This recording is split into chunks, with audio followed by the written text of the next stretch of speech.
অনেক দিন ধরে খুব ইচ্ছে করছিল মোমো খেতে, কিন্তু আমাদের আশেপাশে এখানে তো কোথাও মোমোর দোকান নেই। তাই যে চট করে মোমো খেতে যাব তারও কোনো উপায় নেই। তাই কী করলাম, বাড়িতেই বানিয়ে নিলাম স্কোয়াশ দিয়ে মোমো।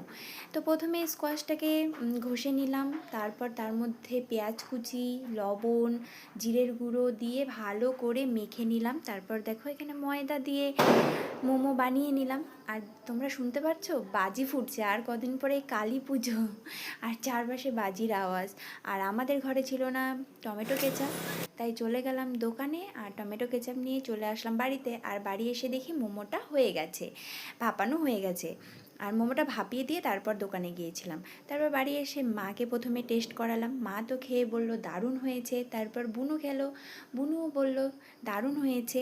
আর এই মোমোটা কিন্তু শেপগুলো বুনুই দিয়েছে, আমি না দিতে পারি না।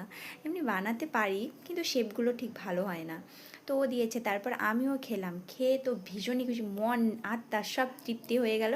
তো চলো আমি মোমো খাই, আর তোমরা আমার চ্যানেলটাকে সাবস্ক্রাইব করে দিও।